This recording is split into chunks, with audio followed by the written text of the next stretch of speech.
It's been raining for nearly 2 weeks straight. Let's see how the plants are doing.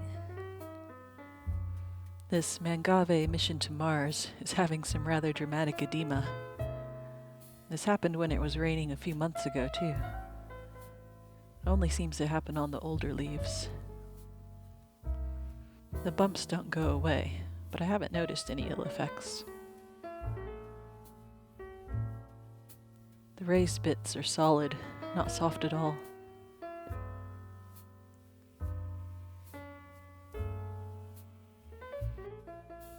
The other mangaves don't seem to be affected. I've just come to accept it as one of the quirks of the plant. A lovely big red boy. This little Kisho Khan seems more colorful than I remember. It's got a little colorless pup. I'll leave it there until it starts affecting the mother's growth. And a normal pup on this side. I'd like to have many of these dotted around the garden someday. Doesn't even seem to mind the water pooling nearby. This Euphorbia polygona snowflake is handling the wet better than my first one, which rotted. I planted a lot of crassula around this one to soak up any excess water. I bought it big, so I was disappointed it wasn't pupping around the base after a year with me. Well, I'm not disappointed anymore. A few months ago, a pup appeared. And wait, what's this? And this? And these? Wow. I didn't know they would stretch out to the edges of the pot. I just thought they'd clump at the bottom. It's been busy under the surface. I can't wait for spring when I'll move them all into a nicer pot. Agave ovatifolia vanzi is loving all the water. It's growing fast, starting to get the grooves this cultivar is known for. Maybe. Might just be wishful thinking.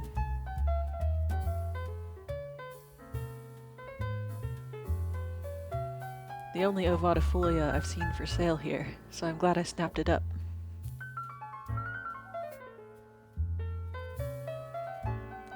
The rain mostly hasn't bothered this newly redone area.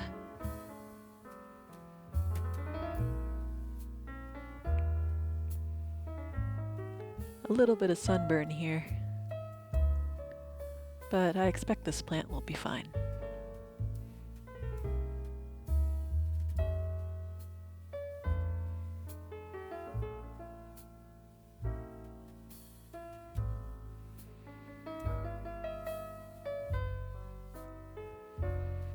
A tiny bit of rot in these Stapeliads, but they grow quickly enough that I think I'll have plenty of replacements.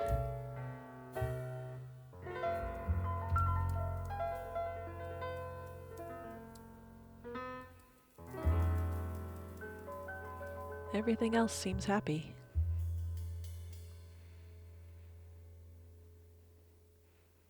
A bit more pink coming out in this Echmea. And I've added a couple new clumps of plants at the end since my last video.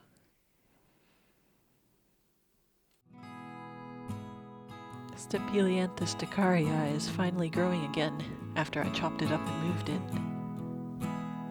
Such a cute tiny flower. And a huge seed pod.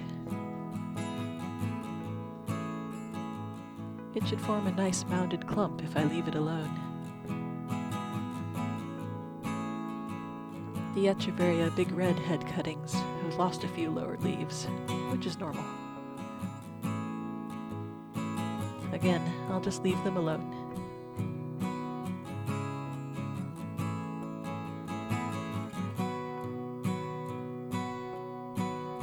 This Perodia magnifica got a bit too greedy.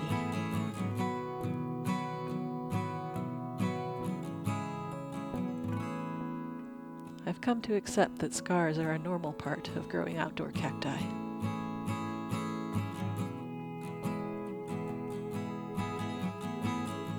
Rhodia Lenninghausii is flowering again. Still some seeds sitting there from the previous flowers.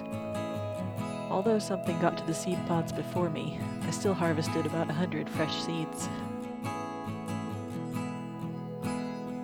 Some flowers on my aloe big red, finally! Been checking so often, I'd convinced myself they weren't going to show. Hopefully they're not too far behind the other aloes. I'd like to try making seeds with it again this year. My variegated Crassula ovata has black spots and is looking a bit sparse. Quite a few of my ovatas have this problem.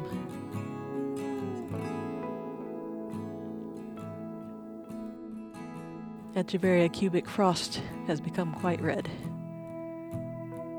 I had an Echeveria exotica that did the exact same thing because it was rotting. This one looks okay. And it's made about 10 pups this year, so I have plenty of backups. Echeveria polydonis is looking as good in the cold and wet as it did in the sun and heat. Not bothered at all. Another polydonis clump that gets even less sun, still looking great. It's a clear contrast to the plants around them. Like all my Echeveria rognonii, whose bottom leaves are black and squishy. But I know from experience that they'll recover quickly. My little Kalanchoe beharensis tree is a bit moldy and hail damaged.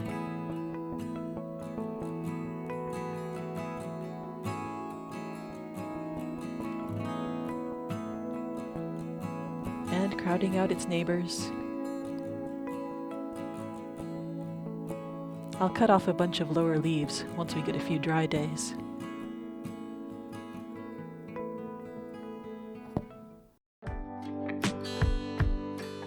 I was worried the lithops would etiolate, but I think they're only a little bit taller.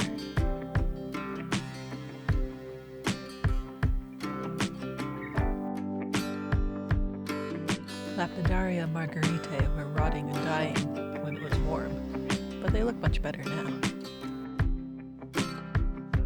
The Bromeliads are going a bit green. I'm worried that moving them to brighter light will also expose them to chill winds.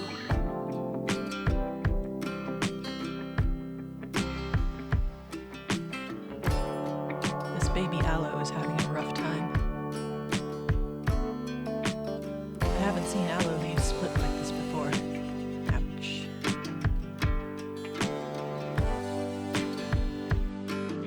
Echeveria blue atoll, one of its many names, doesn't mind the rain either. They were very green in summer. Also small and sad and mealybug infested. Now they're frosty blue with that perfect light edging to the leaves. Mangave tooth fairy is not flowering like I'd expected. What is it doing?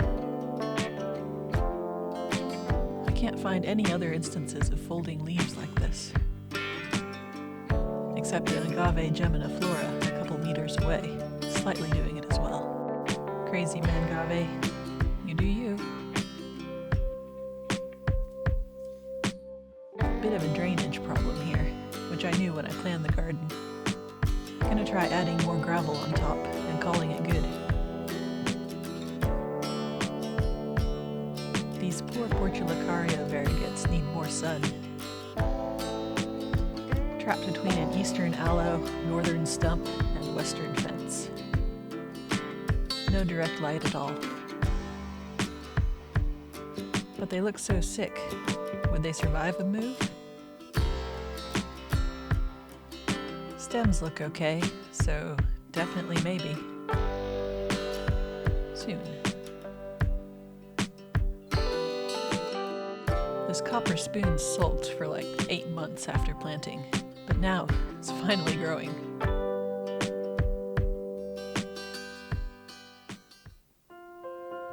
Pacivaria myrtilla are losing lower leaves, like they always do, but they grow new leaves faster. And the beheaded stumps are paying the price for me not cutting on an angle.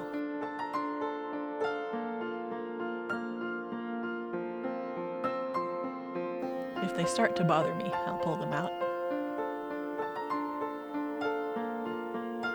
That fungus is new to me.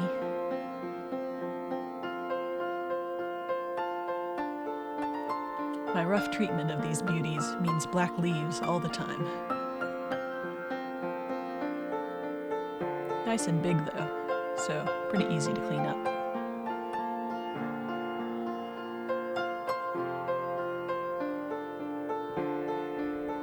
Has this cutting from the PCYC markets finally rooted? Yes, nice and firm. I'll plant it in the spring. The rain hasn't caused much trouble at all. Still, I hope it stops soon. Thanks for watching.